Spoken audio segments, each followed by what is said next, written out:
take what people love about festival to discover a new way of doing your stuff and in front of you. So take it and go to the people. So go in the house of our clients, go in the company, so we can explain our stuff. We can do some lesson to learn more about mixology, more about our product. We do some tasting and blending, so you can smell the different ingredient and know more about how to do it, and just enjoy your party and the Trois Lacs bar that just giving the products.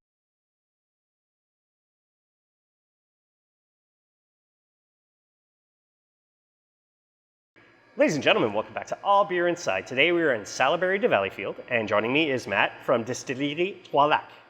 Hello. Hi. Thank you very much for taking time out of your clearly busy schedule to speak with us about your craft product today and your obvious love of Quebecois gin. Yes, it's a pleasure to bring us in our we call it our second home. It's we're here a lot. It's a crazy place. It's really, we have a really good time here. Awesome. You brought me out one of your products to try here. I'm seeing gin pink lemonade. What is this about? Yeah, actually, it's our first RTD. It's based with our gin, grapefruit and rosemary. Okay. So the first gin was a crazy story in 2020. So we thought about putting it in a can last year. So it's come out in spring last year, and it was a really boom. We sold it so much at the beginning of the year that we're running out like in June. Oh, wow. And it was running out all summer long because it's a crazy thing with RTDs. The can is it's hard to find and everything. So yeah. It was crazy, and we were back at the end of summer, and it was still crazy. So we hopefully this summer will be a big thing for us to bring it back. So awesome. So it's a pink lemonade. It's a sparkling pink lemonade with the gin. So it's really on the lemonade. It's real lemon juice. Okay. So it's really there, and with a hint of the grapefruit and rosemary. Awesome. So let's give it a try. It's easy to drink. It's sweet, but not so sweet. So it's toast. That's what we do on this. And you? Ooh, that's delightful. Yeah. So I think it's the good thing with this. It's the balance between with the acidity of the lemon juice and the sugar. So it's a good pairing. Yeah, I'm not getting because I know gin's mostly juniper from what I remember. It is, yeah. So I'm not getting at all the juniper taste. It's very, very, like I said, very delightful. Yeah, actually, the main point on this one was on the lemonade side, and just have the hint of the gin. Yeah. At the back. So you have to be really easy to drink. It's a summer drink, but it's actually a summer drink, but we drink it all year long. So it's easy. It's like just crack the can and go ahead. Super easy drinking for sure. Only 5% is not bad too. It's not like a gin where it's like 35-40% all of a sudden it's punching you in the face if you have that straight. So it's very delightful. I can see myself during the summer. Clearly, I'm more a beer drinker. We are all beer inside, but this is something that I could enjoy on a patio with some friends. Where if beer's not an option, I would go for this before I would go for a macro company. So yeah. Actually, back then I was loving drink Radler. So it's just the taste of the beer, but with a hint of whatever citrus juice, and it's good for the summer. It's hot, and you just want to drink something that it's not much hard, so it's perfect for it's not punching me in the face with flavor. It's basically lemonade with a bit of booziness to it. So exactly. So what made you create Distillerie Trois Lacs as now I know you're the primary owner, as you mentioned before the show. Your distiller's not here today, and you also have a third partner, but for yourself, what made you decide let's start a distillery? Actually, we're in a beer podcast actually at first sight. So we were brewing some beer back then when we were a teenager, and all these alcohol making and everything was something that was always in our mind. So Nick and Dom, that's my two partners, we're friends since high school. So we built a good relationship together, and one day I think we just, on each mind, making alcohol, our alcohol, it was something that it was always in our mind. So just at an evening, so we just was talking about, could be cool to make our own gin. Back then it was in 2016, so for us we saw that it was going to be crazy, but it was not crazy for everyone. But I was reading a lot about new distillery that was popping out, and I was saying to myself, oh, it could be cool to maybe, I was a whiskey drinker and a gin drinker, so it could be cool to do a whiskey, but we all know that gin is easier to do. We don't have to put it in a barrel, and it's quite straightforward. So, and it's a good product to start, because it's just, you can go everywhere. So we just talking about, and we just started the project, and each day we were talking to each other more and more, and after a week we were saying like, oh, it's real. So we could do it. So it's been a year since we went in 2017 to a week in Chicago.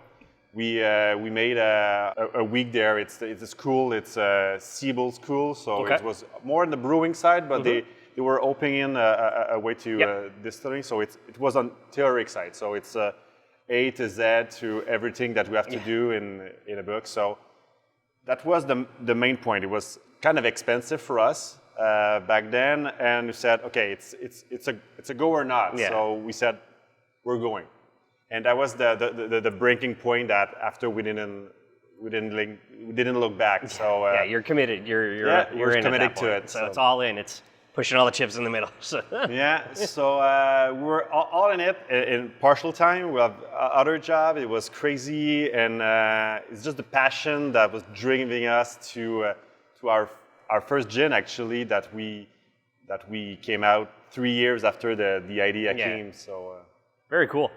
I like it. It's quite original. And you mentioned Sibel. I was at a time when I was unemployed. I was looking at like, oh, maybe I'll go to brewing school in Niagara. 2-year waiting list. Sibel. Oh, cool. But it's Chicago, so I don't know if I want to move to America for my schooling. So it is like one of the institutes in North America for craft beverages is Sibel. So that's awesome that you went there and obviously got the knowledge to come back and create this brand of yours. Speaking of the brand, why the name Trois Lacs? Actually, it's not an official name, but it's a name that we describe our region. Okay. So we are surrounded by 3 lakes. Yeah. So Saint-François, Saint-Louis, and Deux Montagnes. So for us, we were born in the region of Trois Lacs, but neither of us live there anymore. But the point was to came back where we were grown and the origin of everything. So everything starts. So that's why we came here and give the name of the region to translate what we want to express to everyone in the name and the product. Did you find the community was very welcoming of you guys opening a distillery in the area? Actually, yes. Like I said, I was more on the Vaudreuil-Soulanges part, so it was hard to find down there. And when we just crossed the water here in Salaberry-de-Valleyfield, they were really they opened their arms and they welcome us really well. Probably they have something to do with the Diageo here in town. It's the biggest distillery in Canada, so it's really crazy. So probably it was natural for them to have another one here.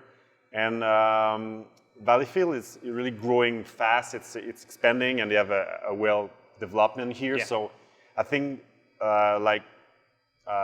company like our age, we're really focusing on growing and expand something and try to bring to all the Quebec our vision, our territory. So I think it was in line with the new vision of Valleyfield. So it was just going straight forward. And here all the residents of Valleyfield, they are really into the company.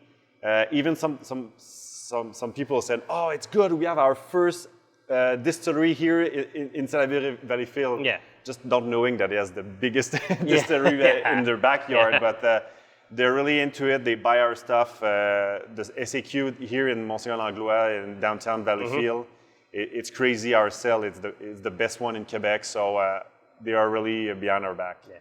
I mean, obviously there's a lot of competition. I'm seeing just more new Quebecois gins, vodkas, and then there's Norrois, which is the non-alcoholic like booze. So there's obviously a competitive market, and people understand that Quebec makes a lot of gin from what I've seen. It's insane. Yeah, so. It's crazy. It was crazy, like I said, in 2016, but it wasn't. So every year they have a really great bunch of gin that's going out. I think you have to focus on what's your direction, what you want to put on the market that first you love, but that will get the need of the people. So for us, it all come when we distill our first gin. The first thing was the sunflower seeds. They were grown here in Les Cèdres. So my two partners was seeing it when they were kids all day. So that was the main point. But it's all in the nutty flavor. So for a gin, it's more on the base side. So we tried to figure out what could be the main flavor and kick our gin. And that's where the lemon came out, and the fresh lemon peel. Yeah. That was the main point of the combine of freshness and the super nutty base. That was just a good pairing. So that was the line of all our creation. That it's citrus notes. Yeah. That it's super fresh. So when you drink it, it's not heavy. It's not. It's just you drink in and just. It's not easy because it's easy to focus on one ingredient. It's really complex, but it's more easy to drink. It's citrus. You can dream about some pairing flavor, and it's. I think that's what made us outstanding the competition because, like you said, there are so much gin. Yeah. We have almost 2,000 gin in the SAQ, so you have to focus on something that you will you'll outstage the others on your category. So. And you mentioned like freshness, fresh ingredients, fresh, and like that's the important part. You know, even like I said, we're mostly a beer show. We've spoken with a cidery, Le Cèdre in Hemingford. Now we're trying to diversify our show, interviewing more people like yourselves in distilleries, more cideries, vineyards in Quebec. Just Quebec in general, you know, we're going to be busy forever because we have so much fresh companies being made. Every year there's more breweries, some more distilleries, some more vineyards, some more cideries. It's very, in this part of North America, in Quebec and Ontario, just open. But I also see that there are obviously a lot of red tape that you have to go through when doing that. Is there any kind of government or even just getting this building, like what kind of problems did you run into creating Trois Lacs? Actually, I think the biggest challenge was to find a place that we could distill. Actually, that's the first thing. That's what, like I said before, in Vaudreuil-Soulanges was really hard. The legislation was not on our side, so there was they were willing to go with us, but it's so long to do it. So it's been almost 2 years that we couldn't find a place to go, and finally this place just popped out, and we're just at the end we're just happy to be here. And at the end, some people said, "Oh, it could be hard to go to enter the SAQ."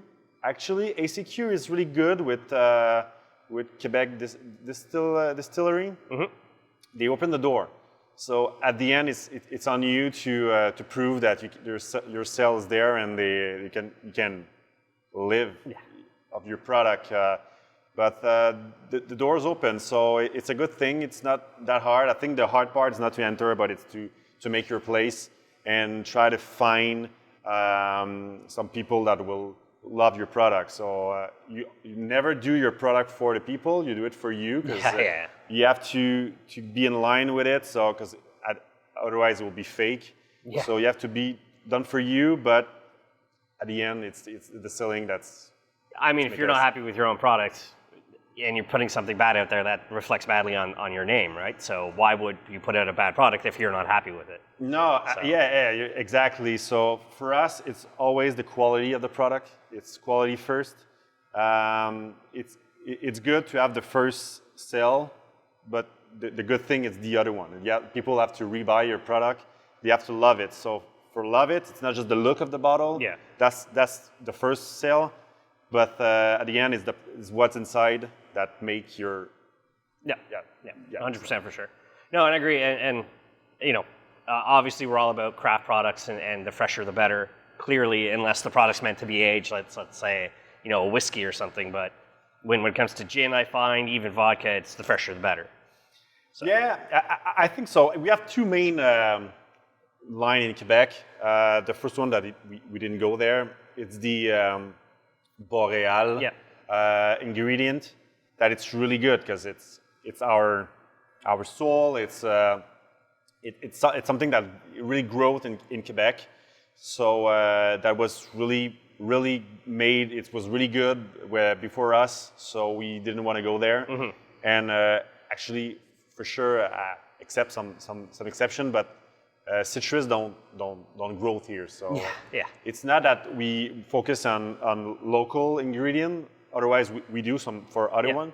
But it was for the savoir-faire that we are the mastering of freshness. So that's why we want to brought to the product is the La Touche Trois Lacs. Yeah, that's us. But we're always pairing with something from here. So the sunflower seeds that grow just 10 minutes from here. The rosemary and the basil, they're grown in Vaudreuil. It's a company. I think it's an OBNL. Okay. So it's they take people that it's I don't know say in English, but they have problems in life and everything. So it just came back to work with there. So it's a really good organization, and we love to work with them because it's for a good cause. Yeah. And that's it. And our limoncello either it's we put Melilot in it. It's you kind of see it more and more, even in beer, and it's in the vanilla hint. So it's a Quebec plant. Yeah. So so we try to figure out one ingredient that's from Quebec, so to be sure that they have a Quebec background. Yeah, for sure. No, because you want to promote obviously Quebec culture and Quebec when even obviously gin is predominant in Quebec. You can see it everywhere. Every other distillery I'm seeing opening in Quebec is a gin distillery. Mm-hmm. And then when it comes to as the same thing with brewery, it's very rare that people go back to the old school style with the Belgian yeast and stuff, because Quebec was built on Belgian ales back in the 1700s. So it's nice that some guys are like, we're using our products, our history of what we are, and we're going to get out there. Yeah, but we see in other distillery that they came back to the whiskey. On our side, that's a goal at the end to do whiskey. Mm-hmm. Whiskey, they have two main issues. It's when you start, it's the cash flow. It's I don't know. I don't want to talk about business, but you have to be able to continue your operation. So that's why the gin it's so good, because it was easy to do. Not easy in the development, but easy to distill, mm-hmm. and the day after it's good to go. So, but you can do anything with the gin. Yeah. But afterward, the whiskey, it's the space where it's really small here. You don't see it right now, but it's quite small. What you're seeing now, it's the quarter of what we have. So it's a thing. When you go to whiskey, it's another level. So one day We're really not close to it, but that's a thing that it's like the summum of your operation when you're able to be more in what's Quebec. Yeah, you're already speaking. Like you're already looking towards a future, and obviously, like whiskeys have to go in barrels. It's that simple. They got to age, so they take space.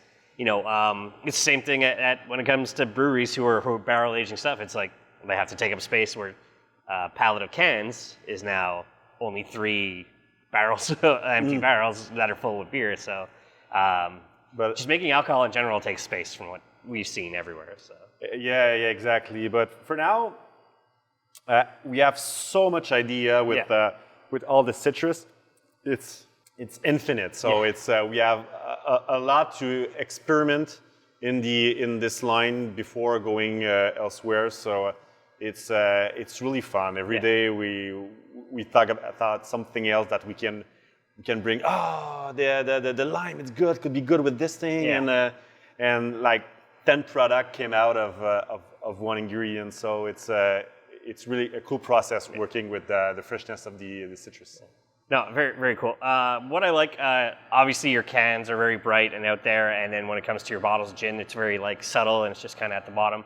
What made you decide to have that kind of difference between here's our mixed drink, here's bright, here's out there? Obviously the flamingo on your t-shirt and the can is very, very predominant. So what made you decide to kind of split the difference between here's just the hard alcohol and here's our mixed drinks? And the labeling, like who comes up with that? Yeah, that's a really good question. So for sure we came out with the gin at the first time. So we went to Pigeon brand. Okay. That's a brand company based in Montreal and Toronto. That's the one that they do the GP Weiser, all the whiskey. So they have a good history of branding alcohol brands. So we went there, and it was the click was immediate. So they knew what they're doing, and we went all in because for us back then it was like kids going there, and they were like this big agency. So we made that first thing that the brand have to be top notch, top of mind of everyone. Like I said, the product should be 100% good. But if they don't taste it, they will never know. So we went first with the gin. So it's a custom bottle that we all design. Like it's first thing, Dominic, our head distiller, I need to be able to take my bottle like this and transport it like this. So sorry to it's fine. It's fine. So that was that's the thing. The triangle was our logo. Okay. So they went with 3 guys, 3 lakes, a triangle, and the number 3, it's a big thing that you can remember everything. So that was the main focus with the lake surrounding the logo, and we went more on a classic approach, but with a hint of modernization. So that's why the freshness of the strip down there, but all the rest is more classic. To be referred to the gin, because all our gin, the rosemary, the grapefruit, and the lime is more on the modern taste, but it's always complex with the juniper behind. So it's just remember that it's the classic of the gin. So that's why we are real classic. After we went with the limoncello, so this one. We wanted to be a little bit more funky, not too much, because it's you have to be able to go on either side. So that's more of a ludic side. So it's beady. So you have the lemon that is just drawn with the lemon bird. So it's funny, and it's more light. Because it's less alcohol, you don't drinking at the same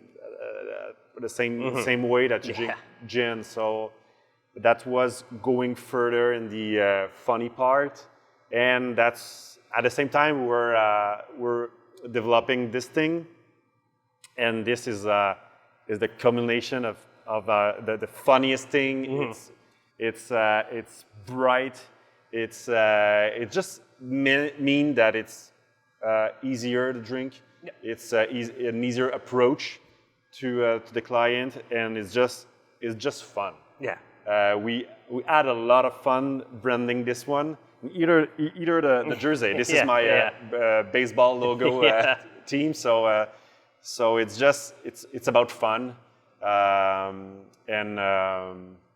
yeah, it's a bright thing because at ACQ they have a lot of product, and you have to be able to shine out of the opposite. Yeah. In the gin, what we were thinking about is the logo. It's blue. It's really dark. Surrender by the transparency of the gin.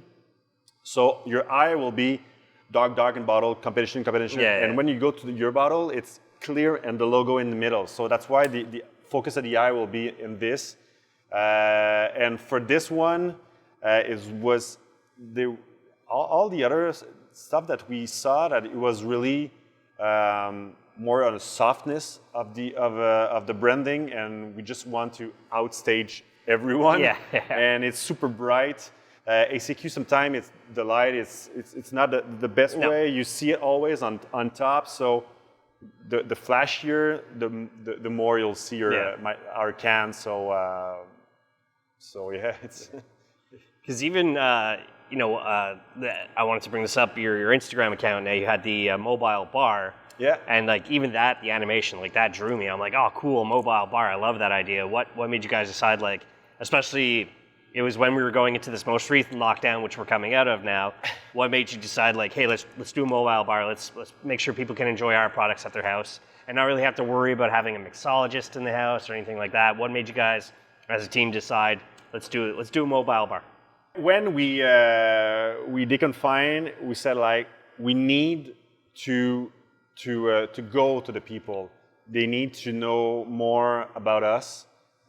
It was hard a bit at the beginning because we almost opened just pre-pandemic, so we're always in the dark in the back of everything. So we need to go to the people. We thought that it's good to speak to them and just bring another vision of our products. So that's what came first. And we had our Sam is our mixologist in-house. So we said, okay, it's just not festival. So take what people love about festival to discover a new way of doing your stuff and in front of you. So take it and go to the people. So go in the house of our clients, go in the company. So we can explain our stuff. We can do some lesson to learn more about mixology, more about our product. We do some tasting and blending, so you can smell the different ingredient and know more about how to do it, and just enjoy your party and the Trois Lacs bar that just giving the product. So wedding, anniversary party, and it's just that too. I think people, the most thing that people love about it is to bring Trois Lacs to their place. Yeah. So it's and we really love it because they can see what we are and what's behind the product, and it's crazy. We had a really good schedule last year, and this year it will be crazy, and I think it's translated that people love it, so it's a good thing.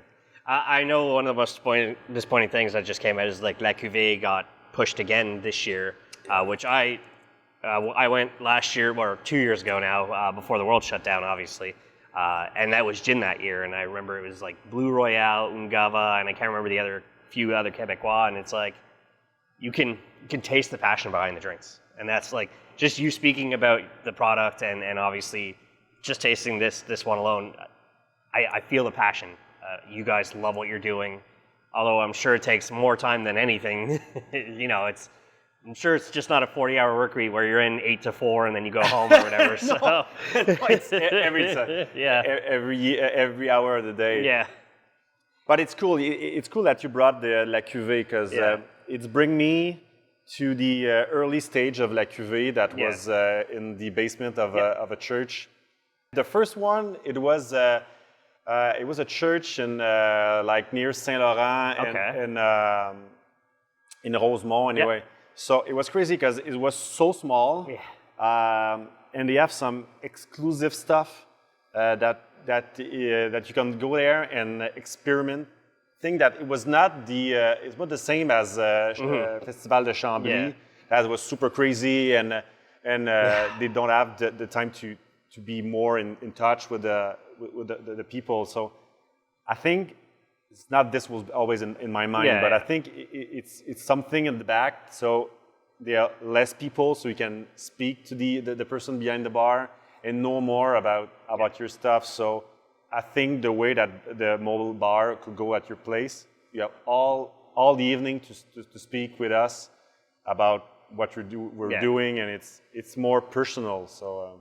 Could you see yourselves, if festivals start coming back this summer, could you see yourself going to alcohol festivals like, let's say, I know Festival de la Bière in Laval, they have hard alcohol, food trucks and stuff. Could you see, as a team, going to that and just having your mobile bar? It's a big open field, and I know when I go to festivals, it's always first day when it opens, there's a lot less people because people still have jobs, and I take vacation to go to these festivals. So could you see yourself doing a festival like that, or if the Mondial comes back a little bigger, could you see yourselves at Trois Lacs, should festivals return, let's, knock on wood, let's hope, could you see yourselves going there as a team? And here we are, for those of us who haven't seen us in the SAQ in, let's say, Montreal or Repentigny or something, because obviously you're in the western part of Quebec, more eastern part of Quebec, even past Quebec City and places like that. For sure. All our schedule it's coming along. Sam is planning everything for the summer.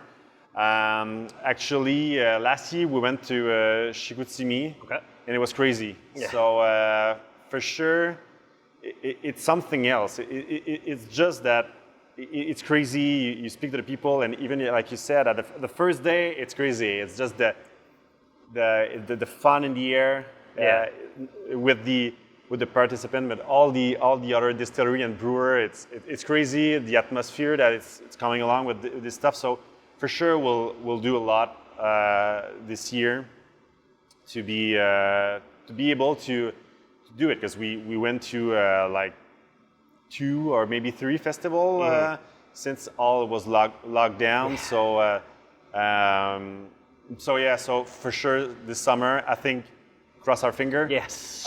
Everything will be reopening sooner. Slowly, but sooner it's than coming. later. It's coming. Yeah. So I think it's coming sooner this year. So we'll go it for sure. It's will be really cool. Did you get to keep front of house open for sales during the lockdowns, or? Yes, when we were able to, we always open our door. It's good to bring the people, because they were home. Yeah, they'll need to do something, I think, and go just to the SAQ. It's a thing. It's okay, but it's not more an experience than coming here. No. So I think people will really love it to come here and speak to us. And even when we launch the lime basil and the limoncello, we do a pre-sale here, and it was crazy. It's awesome. Yeah, a lot of people. I just didn't remember that it was 2 years of launching in the pandemic. So even our grapefruit, we launched it in 2020 in the pandemic, and it was better. It was a lot crazier because it was the first lockdown, and after 2 months, people were crazy. Yeah. And they just came here. They have a line a 1 hour line to buy the product. So it was crazy. That's awesome to hear. I love hearing that. And obviously, you said mostly local people who are like, no, that's it. You guys are my source for gin now. So that's amazing to hear. I love hearing that kind of stuff. Now, I don't know how it works, obviously, in the distillery world, because you are the first distillery that we're interviewing. Are you able to collab with other distilleries? Or I know some breweries do make gin-based like beers with gin in them. Have you collabed with anybody, or can you see yourself collaborating with other places? Actually, we want to collab more. At the beginning, I think we were a lot focused on starting everything. We collab with Le Naufrageur. Okay, yeah. Not on the gin part, but we use on every product. It's except this because it's. But no, it's real lemon juice. But we use fresh citrus peel. Okay. So we at the end we have the fruit inside, and we made juice that we sell at the bar and the restaurant in the Montreal region. But we press the grapefruit that we brought to the Naufrageur, and they did the IPA grapefruit IPA. So it was our first collab with a beer, and I think we want to do more. We have some few brewery here just down the street. So we'll do more. Between the distillery, we have a good relationship, but I don't think that much to collab. I don't think we are where brewery are right now to do limited product. In distillery, limited product, it's harder, I think, because of the way of the ACQ. So to be able to sell it in ACQ, you have to be big. Yeah. It's hard to be a small thing.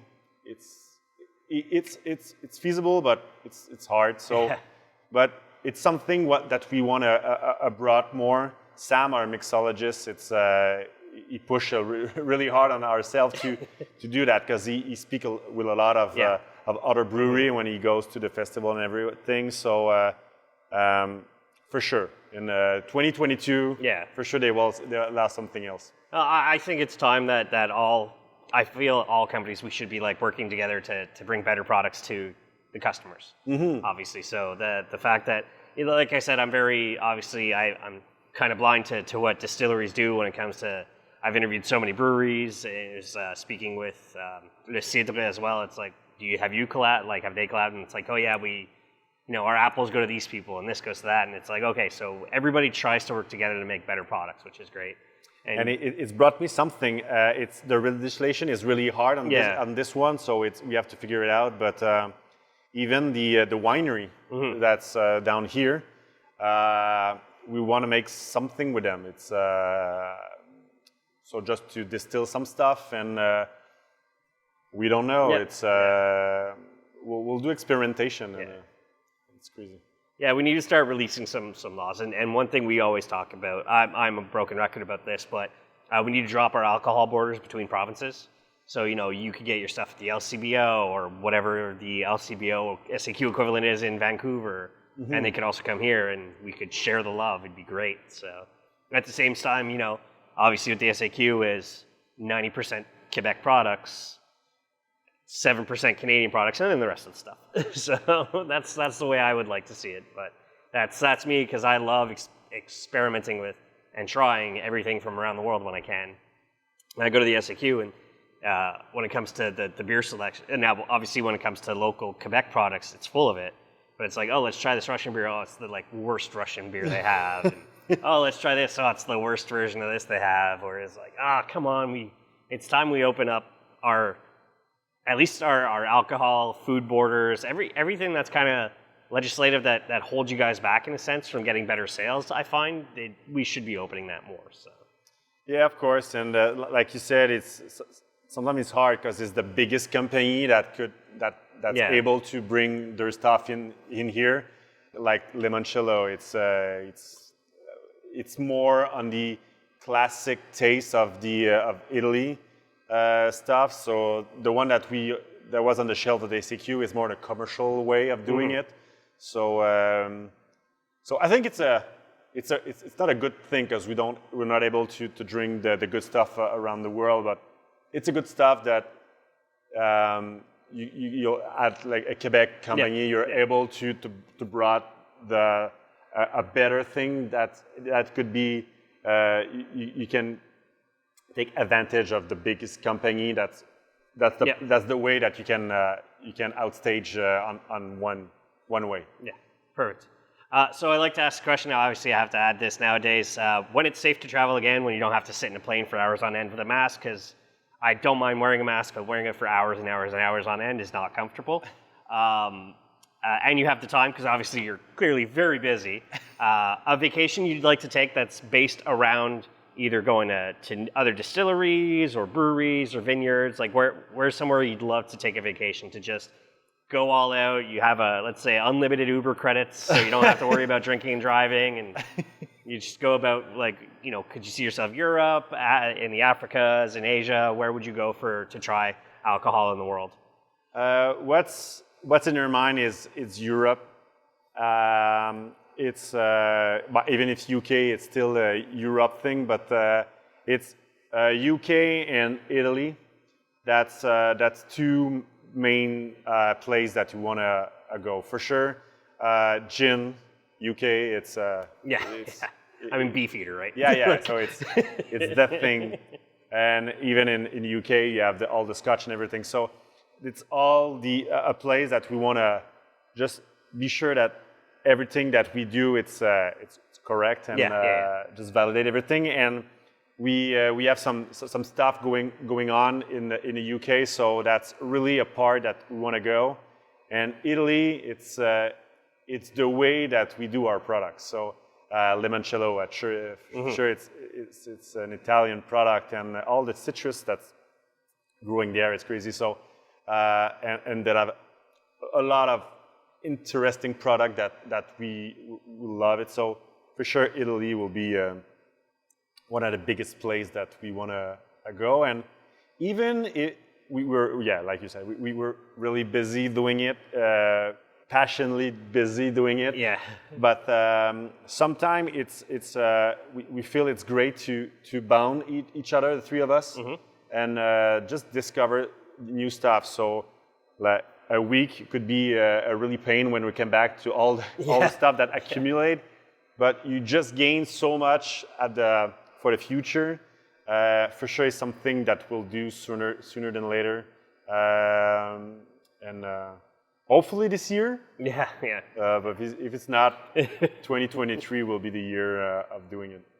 Are there any restaurant friends in the area or nearby, surrounding areas, Côte du Lac or Les Cèdres or whatever, that have your products on shelves? Any restaurants or any other bars that you suggest people try when they're open again? Yeah, for sure. We have a good support from the restaurant here in Valleyfield. So I know the McBrew, Tourisme. You have the Jazz. Excuse me. That's okay. Jazz, Des. It's a lot of cool institution that's here, and they love it. La Maîtresse aussi.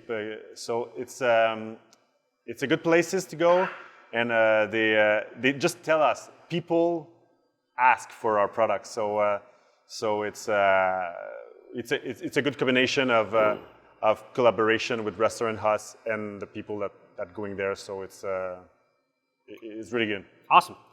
What's next is for Distillerie Trois Lacs? Now you mentioned you'd like to get into whiskey, but what's next? What's next for the brand? What's next? For sure, more RTDs will be in the line. It's super cool to do, so for sure they will have. It's not the last one. Yeah. And we want to experiment. The liquor, it's really cool to do. It's another way. So it's infinite on this one. So for sure we'll try and work on multiple ones. So, but like I said, on the pipeline, there's a lot of stuff. So it's the future is not bored. It will be really cool, and a lot of new thing there. And outside Quebec, we're working really hard on exporting our product. Our main focus now it's in the northeast of the United States. Okay. We're starting looking for the rest of Canada too, and this is for this year, 2022, and 23. It's the UK market. Nice. We almost signed an agreement with a club that's called Gin Craft Club. So it's they have like 150 members. So it's one bottle, one member, one bottle. So count the number of bottles that will go in there. It's a pretty crazy project, and it could just build for something else. If we go to the Jubilee next year, it's kind of crazy, but we'll be partner for one of the Jubilee festivals. So UK market is it's building down there. So exportation, it's one of our main focus right now. Very cool. Awesome. I look forward to all your success in the future. It's been a fantastic talk. I really appreciate you taking time out of your clearly busy schedule, as I said, to speak with us today. Let my audience know where they can find you. So yeah, I hope you'll enjoy our product. You can buy it everywhere, almost every SAQ. If it's not there, just ask it. So it's more than 200, 300 SAQ. So all our product. And you can come to visit us here at the distillery in Salaberry-de-Valleyfield. Just go to our website, distillerie3lacs.ca, to have all the information. It's a crazy new website, so go have fun down there. And Facebook, Instagram, Distillerie3lacs. So follow us. We are really into the community. So thank you very much. As for us, it's allbeerinside.com is the website, at allbeerinside on all social media. And as I say at the end of all episodes, drink craft, not crap.